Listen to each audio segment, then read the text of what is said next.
नमस्कार, स्वागत है आप सभी का सी न्यूज भारत में। मैं हूं आपके साथ ज्योति श्रीवास्तव। वक्त हो चुका है गुजरात बुलेटिन का, जिसमें हम बात करेंगे गुजरात की विभिन्न बड़ी और खास खबरों पे। तो आइए शुरू करते हैं खबरों का सिलसिला।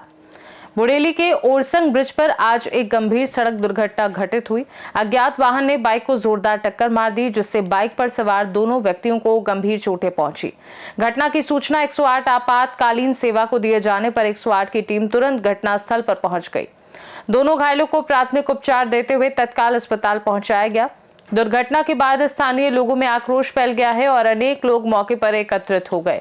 पुलिस ने घटनास्थल पर पहुंचकर आगे की जांच प्रारंभ कर दी है तथा अज्ञात वाहन और उसके चालक की तलाश जारी है। छोटाउदेपुर से सी न्यूज संवाददाता शकील बलोच की रिपोर्ट। छोटाउदेपुर जिले में हुई कमोशी बारिश के कारण किसानों को बड़े पैमाने पर नुकसान झेलना पड़ा है। विशेष रूप से सब्जियों की फसलों को भारी नुकसान होने से बाजार में पर्याप्त मात्रा में सब्जियां उपलब्ध नहीं हो पा रही हैं, जिसका सीधा असर महंगाई के रूप में देखने को मिल रहा है। बारिश के चलते टमाटर, आलू, मिर्च सहित कई सब्जियों की फसलों को नुकसान पहुंचा है। जो टमाटर पहले 20 रुपए प्रति किलो मिलता था, वह 50 से 60 रुपए प्रति किलो की दर से बिक रहा है। अन्य सब्जियों के कम दामों में भी दोगुना इजाफा दर्ज किया गया है। महंगाई के कारण बाजार में आने वाले ग्राहक भाव सुनकर वापस लौट जाते हैं, जिससे आम जनता महंगाई के बोझ तले दब गई है। वहीं किसानों को भी भारी नुकसान की वजह से आर्थिक संकट का सामना करना पड़ रहा है, क्योंकि पर्याप्त सब्जियां बाजार तक नहीं पहुंच पा रही हैं।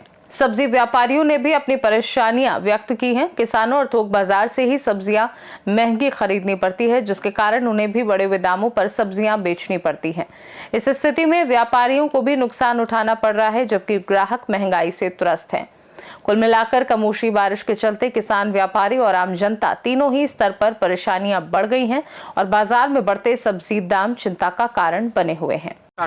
વરસાદના કારણે બહુ બધું શાકભાજી એમ ખરાબ થઈ ગયું છે। અમને 50% ભાવ વધારો થઈ ગયો શાકભાજીમાં। જે વસ્તુ 20 રૂપિયા કિલો હતી એ વસ્તુ 50-60 રૂપિયા કિલો છે। અમને વરસાદના કારણે અમારે બી બહુ માર પડ્યો છે। બહુ વેપારી છે એ બહુ ઓછા થઈ ગયા છે અને લેવાવાળા બી ઓછા થઈ ગયા છે, ખાવાવાળા બી ઓછા થઈ ગયા છે। એટલે અમને બહુ મળે। અમે 4 વાગે માર્કેટ લેવા જતા હતા, અમને 2 વાગે જઈએ તો બી અમને માલ મળતો નહીં। એટલે માલમાં બી અમને બહુ 50%નો ગયા વર્ષ કરતાં 50%નો વધારો છે શાકભાજીમાં। એટલે આમ વરસાદના લીધે બહુ ખરાબ થઈ ગઈ, હાલત ખરાબ થઈ ગઈ છે અમને। ગ્રાહક આવે છે ભાઈ, ભાવ ઉમરીને જતા રહે છે ગ્રાહક। તો ગ્રાહકનું એવું છે એમ ભાઈ, એ વસ્તુ તો 40 રૂપિયા કિલો મળતી હતી, એ જ વસ્તુ 120 રૂપિયા કિલો મળે છે। એ ગ્રાહકો નહીં જ જવાના છે। હવે લોકોના કોઠર ખાવાના દિવસ આવી ગયા છે। શું નામ? મારું નામ કરણ ભોઈ। કમ વરસાદના લીધે શાકભાજીમાં બહુ નુકસાન થયું છે। ખેડૂતોને વરસાદના કારણે બહુ નુકસાન થયું છે, એટલે શાકભાજી ઓછી થઈ ગઈ છે। આ વખતે એટલી બધી શાકભાજીનો ભાવ છે કે ગ્રાહકને બહુ હાલાકી ભોગવી પડે છે। હમણાં ગ્રાહકી આવતી નહીં શાકભાજીના વધારા ભાવના લીધે। તમે જોઈ શકો છો માર્કેટમાં બહુ ઓછી પબ્લિક આવે છે અને ખેડૂતો બી શાકભાજી લઈને નહીં આવતા, કેમ કે શાકભાજી નહીં તો ક્યાંથી લઈને આવતા। આ વર્ષે ગયા વર્ષે ટામેટાનો ભાવ 20 રૂપિયા કિલો હતો, આ વખતે 60 રૂપિયા કિલો ટામેટાનો ભાવ છે। ગીરોડા આજે 80 થી 100 રૂપિયા કિલોના ભાવ છે।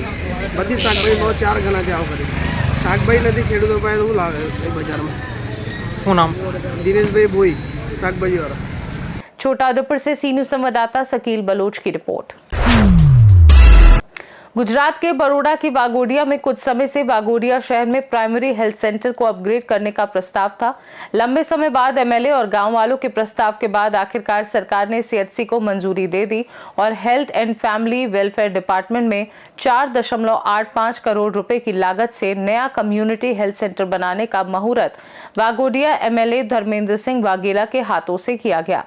इस नए कम्युनिटी हेल्थ सेंटर के बनने से तालुका और आसपास के तालुका के 1.75 लाख लोगों को हेल्थ सुविधाएं मिलेंगी। प्राइमरी हेल्थ सेंटर को अपग्रेड करने और कम्युनिटी हेल्थ सेंटर बनाने की सरकार की मंजूरी से अब यहां 24 घंटे सभी हेल्थ सुविधाएं मिलेंगी। इसके अलावा वागनाथ महादेव मंदिर के पास तालाब के सौंदर्यीकरण के लिए 3 करोड़ की लागत से झील के चारों ओर सिक्योरिटी दीवार, सीनियर सिटीजन के लिए 3 मीटर का रास्ता, लाइटनिंग वगैरह समेत कई इंतजाम किए जाएंगे। इस मौके पर जिला पंचायत के कारोबारी चेयरमैन नीलेश भाई पुरानी, जिला पंचायत प्रेसिडेंट गायत्री बा, जिला बीजेपी प्रेसिडेंट रसिक भाई, हेल्थ कमेटी चेयरमैन समेत बड़ी संख्या में कार्यकर्ता और शहरवासी मौजूद थे। આજે વાઘોડિયા ખાતે લોકોના સુખાકારી માટે સામૂહિક આરોગ્ય કેન્દ્રનું ભૂમિપૂજન કરવામાં આવ્યું।